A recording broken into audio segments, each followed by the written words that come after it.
السلام عليكم حبايبنا، عاملين ايه؟ يا رب ان شاء الله تكونوا بخير وفي احسن حال. جايب لك النهارده عربيه جديده زيرو، هنعمل لها ريفيو مفصل كده ان شاء الله، ونقول كل جزء فيها واشرح لك كل حاجه موجوده فيها ان شاء الله باذن الله. العربيه دي جي تور زي ما احنا شايفين اكس 70 بلس. العربيه دي بتكون 7 ركاب. لما تكون عايز تجمع بين عربيتين انت مختار بينهم زي الجي ال سي وزي الاودي ايه، العربيه دي هتلاقي فيها نفس المواصفات تقريبا اللي موجوده في العربيتين ونفس الشيب من الداخل. هي من الامام هتبقى واخده جزء كبير قوي من العربيه الاودي الكيو 8، لكن من الداخل هتلاقيها واخده جزء كبير جدا من المرسيدس الجي ال سي. هنشوف طبعا الكلام ده كله واحنا بنشرح في العربيه، بس حابب في الاول كده ان انا اقول لك على المواصفات العامه للعربيه من الخارج. طبعا هنا ما شاء الله زي ما احنا شايفين فوانيس LED، بس قبل ما اقول لك على اي مواصفات حابب اوريك المفتاح بتاعها شكله تحفه جدا، وهسيبك انت في الكومنتات تقول لي هو شبه انهي نسخه من العربيات المحترمه جدا. هوريك دلوقتي المفتاح عن قرب، في السنتر لوك وفي الانذار وفي فتح الشنطه، لان الشنطه طبعا كهرباء.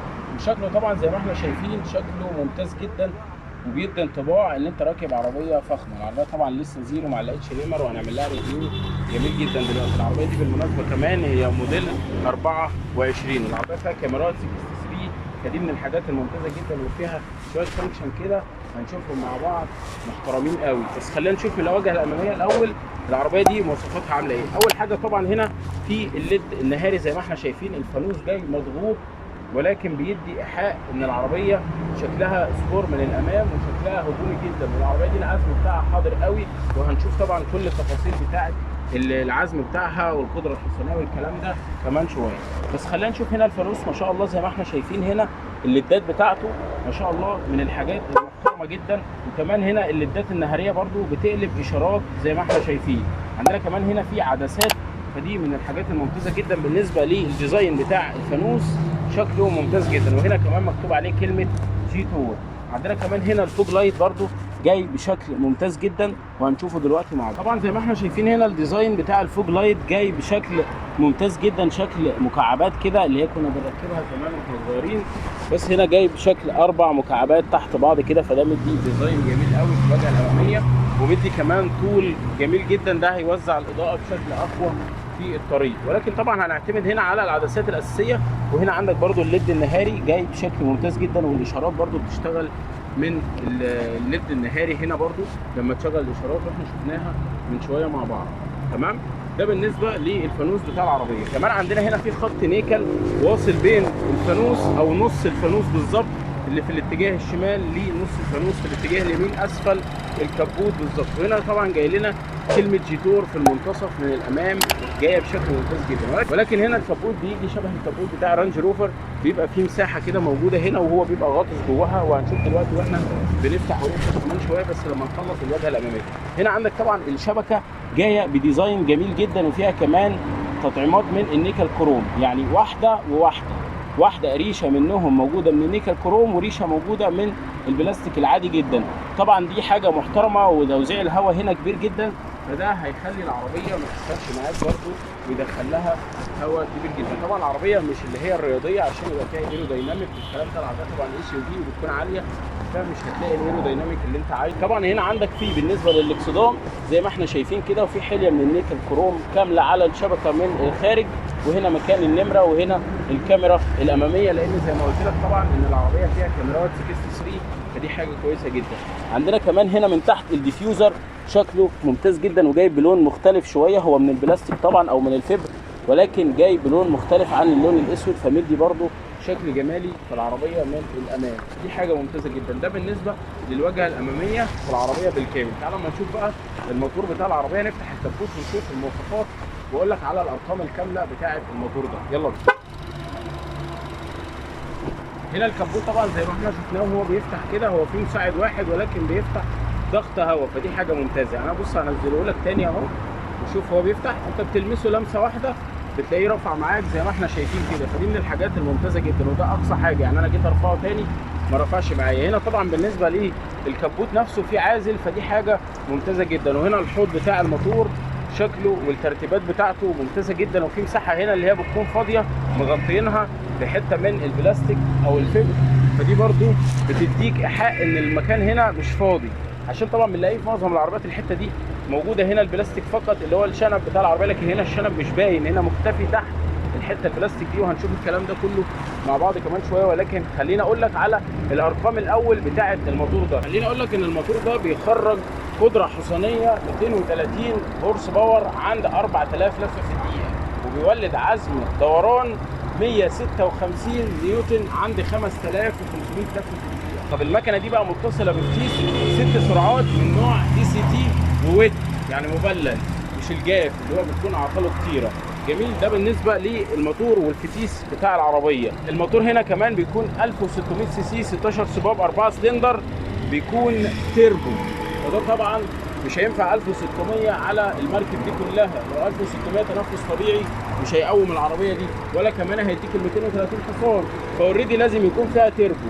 ده بالنسبه للمواصفات الكامله بتاعه الموتور. العربيه دي بتقدر تمشي سرعه 180 كيلو متر، واستهلاك الوقود فيها بيكون 13.8 لتر، والارقام دي بتقل معاك طبعا مش ستاندر، ولكن ده متوسط. العربيه دي طبعا زي ما قلنا ان هي بتكون 7 مقاعد، فدي بتكون كويسه جدا ومناسبه ليك لو انت عندك اسره كبيره وبتسافر كتير وبتحب تاخد غرضك، لان مساحه صندوق التخزين بتاعها وانت تاني الكنبه الخلفيه تقريبا 1449 لتر، فدي حاجه برده كويسه جدا. لو انت بقى رافع الكنبه الخلفيه بتكون مساحه الرصاص صغيره جدا حوالي 230 لتر، ودي برده لو انت ما بتعتمدش قوي على الشنط والحاجات دي وعايز تاخد اشخاص معاك فبتكون مناسبه جدا العربيه دي. العربيه اللي معانا دي هي اعلى فئه. خلينا نشوف الجنب بتاع العربيه الاول ونشوف الابعاد بتاعه العربيه، وكمان مساحه خزان الوقود بتكون 57 لتر.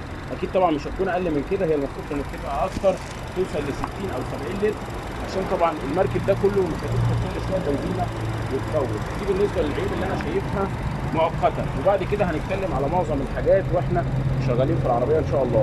خلينا دلوقتي نروح نشوف جنب العربيه، ولكن ما تنساش دعم حضرتك لينا ولايك جميل من ايديك الحلوه واشتراك في القناه لو انت مش مشترك معانا، عن الحركه الجديده اللي هي المواقع حضرتك معانا. وعذرا بقى ان العربيه وسخه شويه، لان طبعا هم هنا ما بيمشوش الخطوط على العربيه منعا لانتساخها او التجريح بتاعها مع الوقت على ما ان شاء الله تتباع. تعالى لما نشوف بقى الجنب بتاع العربيه. العربيه كمان حابب ان انا اقول لك ان هي موجوده في معرض زيت وردان. المعرض ده موجود على طريق كوم وزنه امام قريه دهب. طبعا المعرض هنا معودنا بالحالات الفريده من نوعها، وكمان فوق ده كله ان المعرض هنا معودنا ان دايما بيجيب عربيات جديده زيرو، وكمان بيجيب العربيات المستعمله اليوزد برضه بتكون ما فيهاش رؤيه نهائي. طيب هنا بقى بالنسبه لجنب العربيه، اول حاجه هقول لك عليها هي ابعاد العربيه دي. العربيه دي بالنسبه لطولها 4 متر 749 مللي بالظبط. طيب بالنسبه لعرض العربيه بقى متر 900 او 1900 مللي. بالنسبه لارتفاع العربيه هو متر 720. طب قاعده العجلات بتاعه العربيه من السنتر للسنتر بالنسبه للعجله بيكون 2 متر 720 بالظبط، فدي حاجه كويسه جدا. ارتفاع العربيه عن الارض تقريبا 18 سم او 180 مللي، فدي برضو حاجه كويسه. ارتفاع مش بطال، ولكن العربيه من الافضل ان هي كانت تبقى واطيه شويه، لان العربيه دي لما بتمشي على سرعه بتعوم. ده من الناس اللي جربت العربيه دي وهم اللي قالوا حاجه زي كده، لكن انا صراحه ما جربتش العربيه، جربتها هنا داخلي لكن ما بمشيش بيها مسافه كبيره. ده بالنسبه للابعاد بتاعه العربيه. طيب خلينا نشوف بقى الديزاين بتاع العربيه. اول حاجه هنا ملفته في العربيه دي حابب ان انا اوريها لك، هو في هنا اضاءه مكتوب عليها جيتور جايه من المرايه، مش عارف بقى هي واضحه معاك ولا ايه، هحاول برضو اجيبها لك بالكاميرا، لكن لما الجو يليل شويه هتكون واضحه. هعمل لك لها فيديو سريع كده هتشوف الفرق بتاعها. طيب بالنسبه هنا بقى للليدات اللي موجوده او الاشاره اللي موجوده في المرايه زي ما احنا شايفين كده، دي حاجه ممتازه جدا. المرايه هنا كمان بتكون ضم وضبط كهرباء زي ما احنا شايفين كده، هي بتفتح وتقفل معانا. ده بالنسبه للمرايه. كمان هنا فيها كاميرا جانبيه، زي ما قلت لك ان العربيه فيها كاميرات 63، والمرايه كمان هنا من النوع الضخم جدا عشان طبعا تأدي معاك وتكون الرؤيه واضحه بالنسبه لك في المركب اللي انت راكبها، دي حاجه كويسه. طبعا العربيه هنا فيها كليس انتري زي ما قلت لك، وفيها كمان هنا اوكر معموله من النيكل، خط كده شكله ممتاز جدا.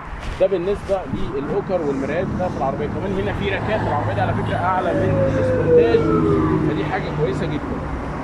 عندنا كمان هنا بالنسبه للجنوط بتاعت العربيه بتنزل جنوط سبور 2 تون، وعليها كمان هنا كلمه جيت. الكاوتش هنا كمان بيكون 20 بوصه، وكمان بيكون البروفايل بتاعه 45 255. العربيه طبعا عرض الكاوتش كبير جدا عشان تبقى العربيه ثابته على الارض، ولكن زي ما بقول لك ان العربيه دي بتعوم بعد ال 160 170، وده مش كلامي، كلام ناس جربت العربيه قبل كده. ده بالنسبه للتفاصيل بتاعه العربيه. بالنسبه بقى للعفشه بتاعه العربيه دي، بتكون العفشه الخلفيه ماكفيرسون والاماميه مالتي لينك. جميل. هنشوف كمان بقى دلوقتي العتبه بتاعه العربيه. هنا مكتوب عليها جي تور، وجايه بحليه من النيكل كده فوق العتبه عشان تدي شكل ممتاز جدا. كمان هنا في حته من البلاستيك، عاملين كمان الفريم بالكامل حوالين الكاوتش هنا، وبرده العتبه من البلاستيك زي التوسان والسبورتاج عشان تكون اقرب حاجه تتحك او اقرب حاجه قريبه من الارض هي اللي بتتاثر، وتكون من البلاستيك، فيبقى من السهل جدا ان انت تغيرها ما تاثرش على صاج العربيه نفسه. ودي برده حاجه فنيه كده حبيت ان انا اقولها لك. في كمان هنا في القوايم بتاعه العربيه اللي جايه بالعرض انحناء بسيط كده، وبرده في كيرف هنا مع السبويلر الخلفي شكله ممتاز جدا، وفي حليه من النيكل كروم حوالين الازاز بالكامل. العربيه الوكيل بتنزل زجاج خلفي ملون، لكن العربيه دي خليجي مش وكيل، ولكن بتنزل تقريبا نفس الاوبشن اللي في الوكيل بالظبط. وكمان في انحناء هنا على الاكره، والابواب بتاعتها ضخمه جدا ما شاء الله زي ما احنا شايفين كده. الابواب ضخمه اهي، شايف جيتور نورت معاك اهي في المرايه. بص لما نيجي نقفل المرايه برده، بس لازم تقفل الباب طبعا، هي بتديك تنبيه. هنا احنا بنقفل، شايف العلامه بتتحرك مع الباب، فدي من الحاجات الممتازه جدا. الباب بتاعها طبعا شكله ضخم زي ما قلت لك، وهنشوف الانتيريور بتاعه من الداخل دلوقتي لما نيجي في المرحله بتاعته. ولكن الباب زي ما انت شايف كده، والباب الامامي برده حجمه ضخم جدا. خلينا نشوف بقى هنا، شايف السوكه دي او الانحناء البارز اللي شكله ممتاز جدا، وفي هنا بامب كده، وبرده عندك انحناء هنا جاي من بعد نهايه داير الرفرف بحوالي 10 سم، ونفس الكلام برده من الناحيه الثانيه، وينتهي بينا الحال لكيرف داخل لجوه مع امتداد العتبه بارز عشان تبقى اعلى نقطه من الاسفل هي العتبه، عشان طبعا الحكات والكلام ده زي ما احنا قلنا. خلينا نشوف بقى ظهر العربيه، ولكن هي مش تفاصيل مش واضحه قوي بالنسبه ليها، ولكن هي من اللون الاسود، فاوريدي التراب مش مؤثر عليها قوي، لكن هم مش عايزين يغسلوها زي ما قلت لك عشان ما تتجرحش او تتاثر بالفوطه. خلي ان شاء الله يشتريها هو يعمل فيها اللي هو عايزه.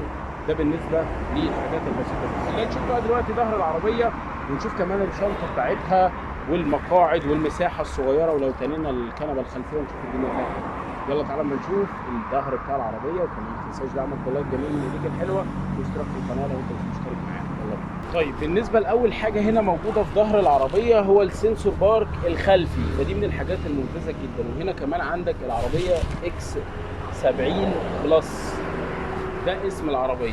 هنبدا اول حاجه من اعلى لاسفل بالنسبه لشرح الجزء الخلفي للعربيه. اول حاجه طبعا هنا السبويلر الخلفي اللي شكله ما شاء الله ضخم جدا، وكمان نازل هنا بانياب زي اللي بتكون موجوده في ال 5000 او البيجو كمان بشكل عام بتكون فيها الانياب. دلوقتي طبعا بنزلوا فيها الثلاث انياب اللي في الواجهه الاماميه، فدي برضه شكلها ممتاز جدا ومكمله الديزاين بتاع خلف الشنطه. مش حاسك ان السبايلر شكله ضخم وبارز لوحده، فدي حاجه كويسه. حتى هو هنا منفصل الجزئين دول عن بعض. عندك طبعا هنا اللمبه اللي هي بتاعه الفرامل، كمان هنا الحساس او السنسور بتاع الرجوع للخلف. حجم الازاز هنا مش كبير ومش صغير، ولكن لو احنا بصينا للحته دي بس هتلاقيها شبه ال اكس 4 بالظبط. الحته دي هتلاقي العربيه ال اكس 4 بتكون نفس الشكل كده، فهم واخدينها منها تقريبا. ولكن العربيه بشكل عام من الخارج واخده كتير قوي من العربيه الكيو 8 الاودي، فدي برضو حاجه ممتازه. عشان زي ما قلنا قبل كده ان العربيات الصيني ما بقتش زي الاول، لا بقوا بيهتموا بكل التفاصيل وكل جزء في العربيه من الخارج، ما بقوش بيعملوا عشوائي وخلاص زي زمان كان بيعمل عربيه ويحط لك شويه اوبشن وشكرا. لكن دلوقتي بقوا بيهتموا بالشكل الخارجي، فدي من الحاجات الممتازه جدا. عندنا كمان هنا المساحه بتاعت العربيه بتكون صغيره وجايه في منتصف الازاز. انا افضل ان لو كانت هيدن كانت هتبقى اجمل ومديه شكل جمالي للازاز، ولكن ما علينا، يعني نقطه بسيطه زي دي مش هتزعل العربيه. هنا كمان عندك الليد بار اللي واصل بين الفانوس في الاتجاه اليمين والشمال، دي حاجه ممتازه جدا وجاي بشكل ممتاز جدا ورفيع، وتحته علامه او كلمه جي تور. كمان هنا بيكون بارز شويه، وده كله بيكون الكشاف، يعني دي كلها بتكون من الماده بتاعه الكشافات دي اللي هي مش عارف بيقولوا عليها اكريليك او حاجه زي كده. فدي بارزه او اعلى نقطه موجوده في العربيه. انا صراحه ما كنتش حابب ان هي تكون اعلى نقطه موجوده في العربيه. كنت احب ان الاكسدام، الناس اللي متابعاها من زمان عارفه النقطه دي، ان انا احب ان الاكسدام يكون اعلى نقطه موجوده في العربيه، عشان لو لا قدر الله وانت راجع ما خدتش بالك وفي حيطه مثلا كبيره، اول حاجه تلطش هي الاكسدام. لكن لما حاجه زي كده تتخبط دي بتكون ضعيفه جدا ما بتستحملش، وممكن تتكسر وهتضطر ان انت تغير الجزء ده بالكامل. لكن لو خربش في الاكسدام ممكن تتغاضى عنه، او ان انت ترش الحته دي تعملها بالقطنه كده مش هتزعلك. ده بالنسبه للجزء اللي موجود هنا. وطبعا كلمه جيتور زي ما احنا شايفين، وعندك الكاميرا الخلفيه زي ما احنا شايفين كده ما شاء الله، دي حاجه ممتازه. هنا طبعا في بامب صغير كده، وكمان خط متواصل بين الشنطه بالكامل ممتد كده زي ما احنا شايفين، وبعد كده كيرف نازل لجوه عشان يقفل معاك الشنطه. خلينا نشوف الجزء الاخير وبعد كده نفتح الشنطه الكهرباء من خلال الريموت اللي شكله جميل قوي ده. عندنا كمان هنا بالنسبه للاكسدام من القطعه العلويه زي ما احنا شايفين كده، بينتهي معانا في العواكس. بعد كده بيبدا معاك الديفيوزر الخلفي اللي شكله ممتاز جدا وجايب انحناء جميل قوي، ما بيحسسكش ان العربيه تقليديه، لا مدي انحناء، بيدي ديزاين جميل قوي في العربيه ويخليها ان هي رياضيه من الخلف رغم ان هي اس يو في زي ما احنا شايفين. عندك اهم حاجه هنا، سوري احنا طلعنا لها تاني، الزعنفه اللي موجوده فوق دي شكلها ضخم جدا وحاجه ممتازه، والعربيه بانوراما طبعا، وهنشوف الكلام ده مع بعض. هنا هننزل تحت تاني، في هنا عندك عاكس كمان في الاسفل، وعندك الاربع فتحات بتاع الاكزوست، ولكن هما اتنين بس اللي شغالين. وحركه حلوه قوي عاملينها هنا، مش زي اللي بيكون في التوسان والسبورتاج ان هما بيشغلوا ناحيه واحده، لا هو هنا عامل لك هنا دي فيها هنا مكان للشكمان او الاكزوست، والناحيه الثانيه برضو الجزء الخارجي هو اللي موجود فيه، لكن دي فتحه فيك كده، ولكن مديها منظر جميل. وطبعا السنسور بارك الخلفي زي ما قلت لك ده موجود في العربيه. تعالى اما نشوف بقى الشنطه الكهرباء مع بعض، هنفتحها من خلال الريموت. بسم الله. طبعا الشنطه هنا بتكون على جنين مساعد خلفي، ودي حاجه كويسه جدا. طبعا هنا الزرار بتاع الشنطه بتقفل كهرباء، ولكن احنا مش عايزين نقفلها، هنفتحها تاني، ولكن محدش يعمل حركه زي دي، تمام؟ احنا بنجربها لكم فقط، ممكن ما تعملش الحركه دي عشان ما تاثرش على عزم المساعد وتقل منه. هنا بالنسبه للمساحه طبعا صغيره جدا زي ما قلت لك، المساحه اللي بتكون موجوده هنا تقريبا 200 لتر بس مع الارتفاع، او 230 لتر حاجه زي كده. لكن لما تقفل الكراسي بقى، استنى ما نشوف بتقفل منين الاول اهي، بيكون ليها شدات كده هنقفلها مع بعض. ادي الكرسي قفل، وادي الكرسي التاني زي ما احنا شايفين كده. بقت المساحه معاك 1449 لتر او 1450 لتر تقريبا، فدي برضو مساحه ضخمه جدا. وهنا طبعا العربيات الاس يو في بتتميز ان مفيش شف التحميل، هنا شف التحميل صغيره قوي 5 سم مش هتعوقك حتى وانت بتشيل الشنطه او وانت بتحطها، فدي حاجه ممتازه جدا. هنا برضو عامل لك مساحه خلفيه منعزله تماما، حتى لو انت رافع الكراسي بتكون دي موجوده لوحدها. بتكون هنا موجوده عندك الشنطه بتاعت العده والكلام ده ومثلثات، وعامل لك كوريك والمشبك كمان اللي بيركب قدام، اللي هو بتفضل لو لا قدر الله بتشد منه العربيه. كمان بالمناسبه وفي هنا فيست كمان اهو، انا ممكن اخده ده، بس طبعا ما حدش بيشيل حاجه من العربيات، انا بهزر. جميل. هنا كمان عندك كاب هولدر موجود في الداخل، وهنشوف الكلام ده لما ندخل للانتيريور بتاع العربيه. طيب هنا بالنسبه لحجم الشنطه عن قرب شويه، خلينا برضو نشوف هنا الدنيا فيها ايه. هنا عندك طبعا في مكان لكاب هولدر هنا، وفي مكان للساوند سيستم موجود عندك في الخلف، سماعتين صغيرين كده، وفي كمان هنا مخرج 12 فولت اللي هو بتاع الولاعه ده، تقدر تحط فيه شاحن زي اللي بيكون موجود في الامام. ده بالنسبه للشنطه زي ما احنا شايفين كده. وهنقفل الشنطه معانا دلوقتي. خلينا اهو نقفل الشنطه دلوقتي ونشوفها وهي بتنزل، وبعد كده نشوف الانتيريور بتاع العربيه من قدام. طبعا الشنطه زي ما قلت لك ان هي بتكون كهرباء، بتفتح وتقفل، وفيها كمان سوفت كلوز ما تنزلش مباشر وانت تقفلها، فدي حاجه كويسه. تعالى اما نشوف بقى الانتيريور بتاع العربيه. يلا بينا. طيب بالنسبه هنا للباب بقى، لو اول حاجه شفناها كده التفاصيل من هنا، ده بتكون ملمس سوفت وعليه طبقه من الجلد بسيطه كده، ولكن الملمس بتاعه سوفت. وهنا عندك حاجه شبه الابانوس كده، فدي حاجه ممتازه. وطبعا عندك هنا الساوند سيستم بيكون جاي بشكل المرسيدس، فدي برضو من الحاجات او من الديزاين الجميل جدا. والاوكرا هنا زي ما احنا شايفين كمان بترجع بالراحه، ما بترجعش لاتش على طول، يعني مش اول ما تسيبها كده تلاقيها رجعت، فدي حاجه كويسه. برضو هنا الاوكرا بتفتح دبل زي النظام الالماني، لو احنا افتكرنا في السكودا لما صورناها كانت نفس الكلام. مفيش هنا بقى البتاع اللي بيطلع وينزل ده او المسوجر اللي كانوا بيسموه ده. وعندك هنا كمان البتاع اللي كانت بتقفل وتفتح، مفيش الكلام ده هنا.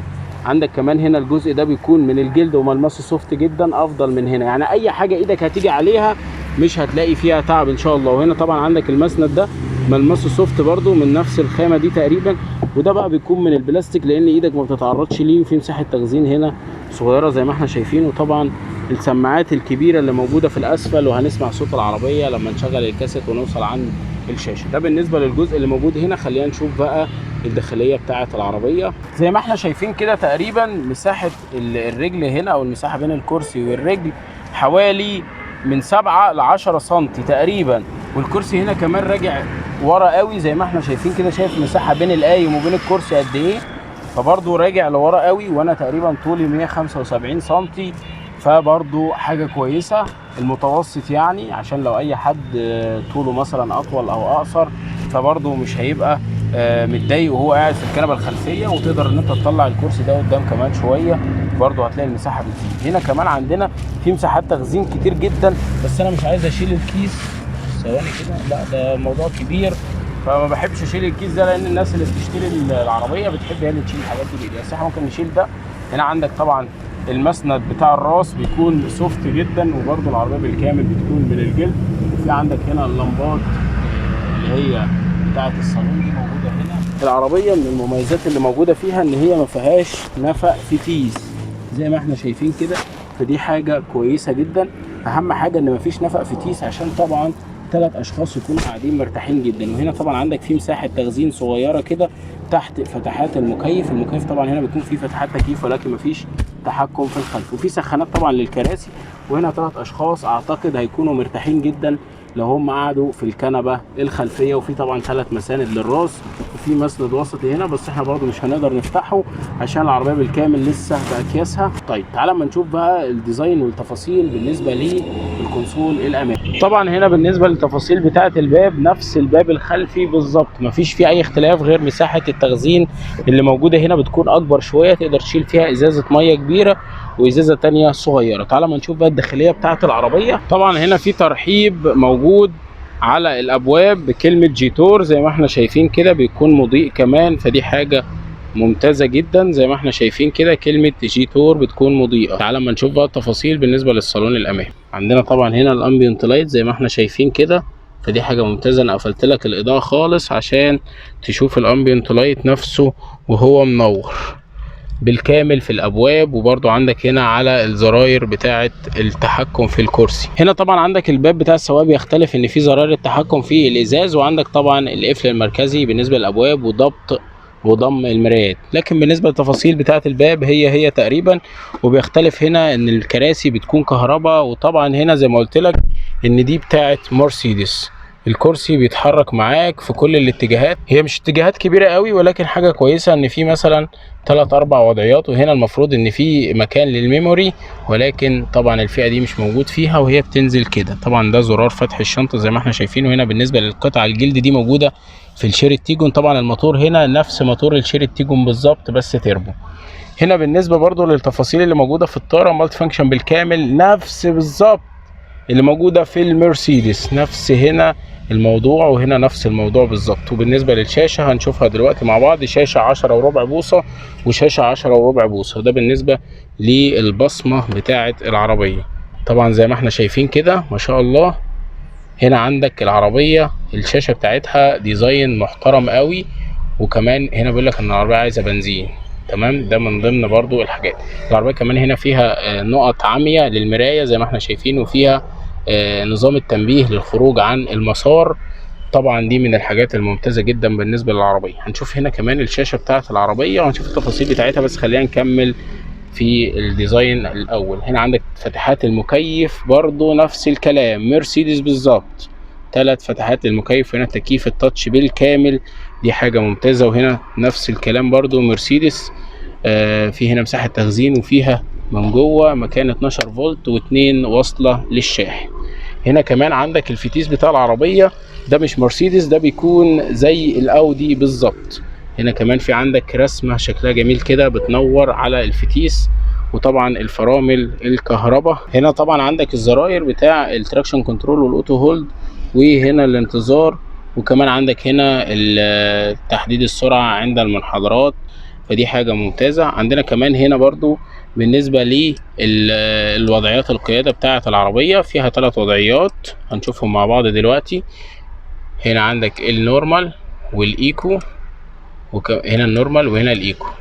النورمال والايكو بس انا بحسب فيها اهي، فيها السبورت، الايكو والسبورت والنورمال. فدي حاجة كويسة جدا بالنسبة للعربية. العربية هنا كمان ما فيهاش مرايات تعتيم، وهنا طبعا ده بالنسبة للإضاءة، وهنا طبعا بالنسبة لفتحة السقف بنشوفها مع بعض من الزرار ده. وهنفتح، تقدر تفتح معاك للنص تقريبا، وبيفتح معاك هنا الفتحة زي ما احنا شايفين، تقدر تضغط عليها تاني تفتح معاك بالكامل. فدي حاجة ممتازة جدا برضو، شكلها جميل جدا في العربية. عندنا كمان هنا بالنسبة للتفاصيل، في عندك هنا بكرة بتتحكم في بتتحكم في الصوت مثلا لو انت عايز تعلي الصوت. وهنا طبعا عندك الهوم بالنسبة للشاشة زي ما احنا شايفين كده جميل. وهنا عندك الست برضو زي ما احنا شايفين، تقدر تفتح العربية، تقدر توصلها بالواي فاي. فدي حاجة ممتازة. البكرة بس متخصصة للصوت فقط، وفيها كمان زرار الباك هنا اهو، وتقدر ان انت تفصلها من هنا. طيب تعالى ما نشوف بقى التفاصيل اللي موجودة في الشاشة. عندنا طبعا هنا شبكة الواي فاي تقدر توصلها بالنسبة للتفاصيل بتاعة شبكة الواي فاي. كمان عندنا هنا البلوتوث، تقدر طبعا توصل العربية بجهازك عن طريق البلوتوث زي ما احنا شايفين. كمان عندنا هنا السيارة القفل التلقائي، ده طبعا تقدر تشغله او تقفله. عندك كمان الغاء القفل عند ايقاف المحرك، يعني لما تفصل العربية تقدر ان انت تلغيه تمام او تشغله. جميل.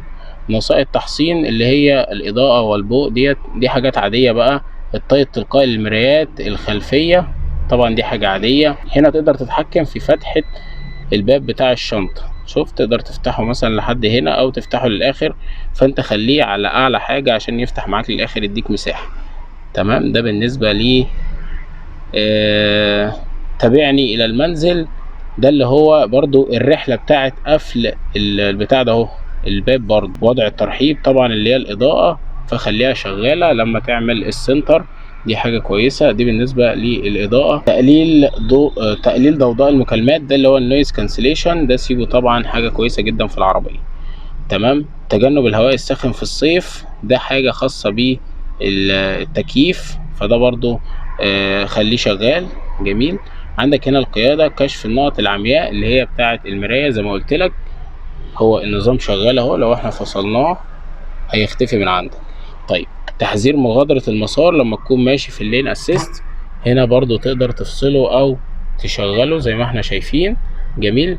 عندك هنا كمان وضع التوجيه، هتخليه رياضي او تخليه المريح، خلي المريح افضل. جميل. هنا بالنسبة للصوت طبعا الساوند سيستم زي ما احنا شايفين، نغمة اللمس خليها شغالة، ومش عارف ايه كده الوسائط الافتراضية. مستوى الصوت هتخليه متوسط مش مرتفع قوي، الانذار والراديو وتعديل مستوى الصوت، طبعا الحاجات دي كلها تلقائية.